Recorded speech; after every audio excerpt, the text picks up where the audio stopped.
High court बहुत ताकतवर होता है भाई, टांग देता है। हाई कोर्ट अगर आदेश दे कलेक्टर को और सीएम कलेक्टर से कहे कि जो मैंने कहा वो करो, तो सीएम भी नप जाएगा कंटेम्प्ट ऑफ कोर्ट में। ज्यादा चू चपड़ नहीं करनी, चुपचाप मानने में, वरना बुला के सबके सामने डांटते हैं हाई कोर्ट वाले, बड़ा खराब लगता है कोर्ट में। अब आप में से कुछ का मन कर रहा है, फिर हम सिविल सर्विस की तैयारी क्यों कर रहे हैं, हमें तो हाई कोर्ट जाना चाहिए। उसमें एक ही प्रॉब्लम है,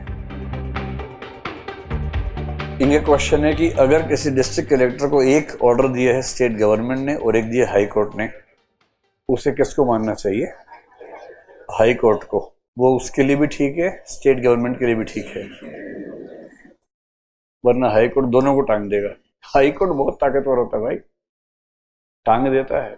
इतना ही नहीं, हाई कोर्ट सेक्रेटरी रैंक के ऑफिसर को जेल भेज सकता है, और ऐसे इंसिडेंट्स बहुत सारे हुए हैं हाल में। And because high court is a court of record, court of record के दो मतलब होते हैं, one, its decisions are kept and have to be accepted and obeyed by all the subordinate courts. This is one. Second meaning of court of record is it can sue anyone on the basis of contempt of court. High court अगर आदेश दे collector को और CM collector से कहे कि जो मैंने कहा वो करो, तो सीएम भी नप जाएगा कंटेम्प्ट ऑफ कोर्ट में। This is a civil contempt of court.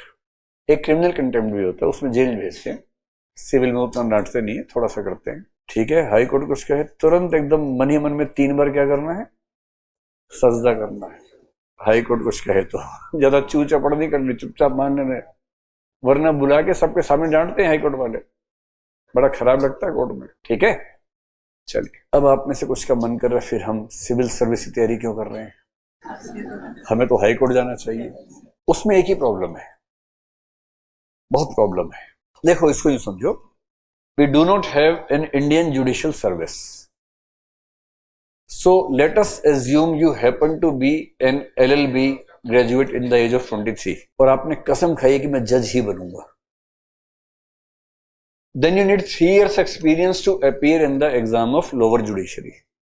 Late us assume by the age of 28 you get into the job of जज, ठीक।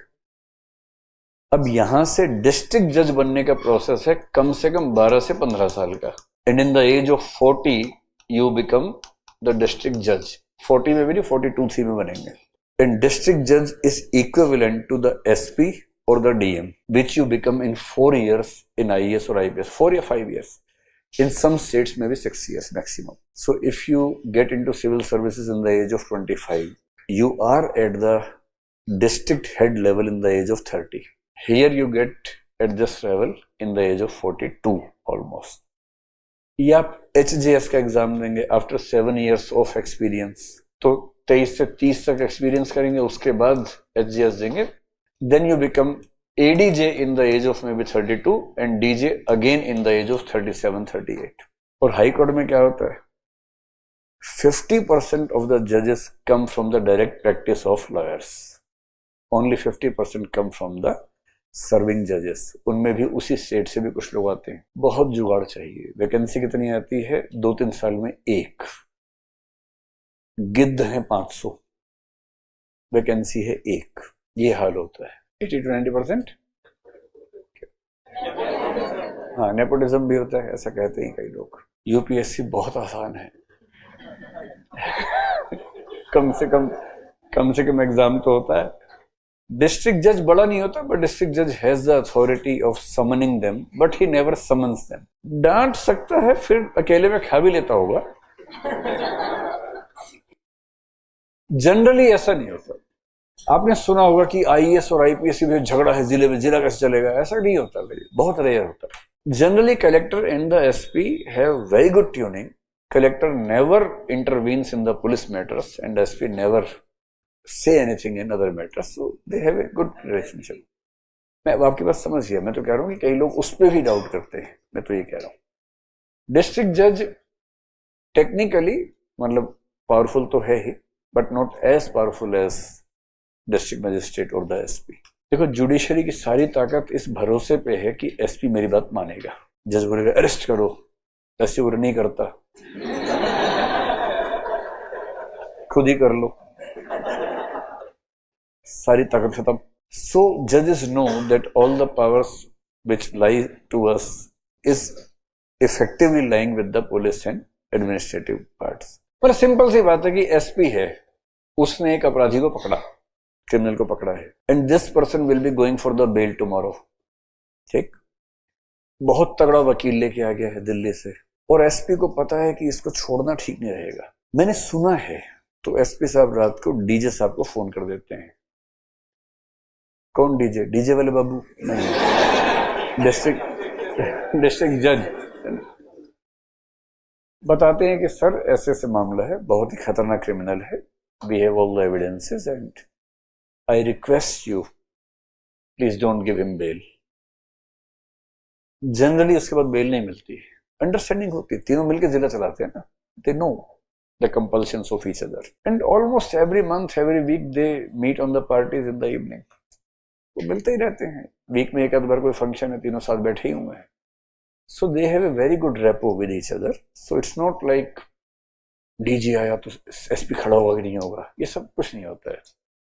दोनों हाथ मिलाते हैं, गप्पे मारते हैं, गोलगप्पे खाते हैं, साथ में मस्त रहते हैं. वो सब टेंशन किसी पागल टाइप के आदमी को होती है जो कहीं भी सेट नहीं हो सकता, वो यहाँ भी सेट नहीं हो पा रहा. हाई कोर्ट जज बनने के लिए जुगाड़ किससे करना पड़ता है? सीएम को कहां कोई पूछता है. Collegium in the supreme court collegium plus your high court chief justice and 2 senior most जजेस of the high court concerned, इन सबसे जुगाड़ करना पड़ता है. और उसकी कंडीशन है, या तो डिस्ट्रिक्ट जज बने हुए आपको 7-8 साल कम से कम हो गए हो, या आप कम से कम 10 साल से लीगल प्रैक्टिस कर रहे हो, गुड लीगल प्रैक्टिस, ये एलिजिबिलिटी है. उसके बाद वो सब बातें होती हैं. And if the collegium passes your name and sends to the government and government finds that you are not deserving person, they will put a red tape on the file and the file will not move for several months and years. इधर आप मिठाइयां बंटवा चुके हैं सबको और file आगे बढ़ ही नहीं रही है. और फिर क्या होता है, रिटायरमेंट से 3 दिन पहले ज्वाइनिंग होती है. सरकार को मजाक मत समझना. मुझे एक बार चेक करना पड़ेगा प्रोटोकॉल में कौन ऊपर है. I think district magistrate is number 1, DJ should be number 2 and SP should be number 3. I believe, I will have to check. मैं जब भी ऐसी बात बोलूंगा बोल दूंगा I will have to check, है ना. मोस्ट लाइकली यही होता है. चलिए लॉ पर आइए.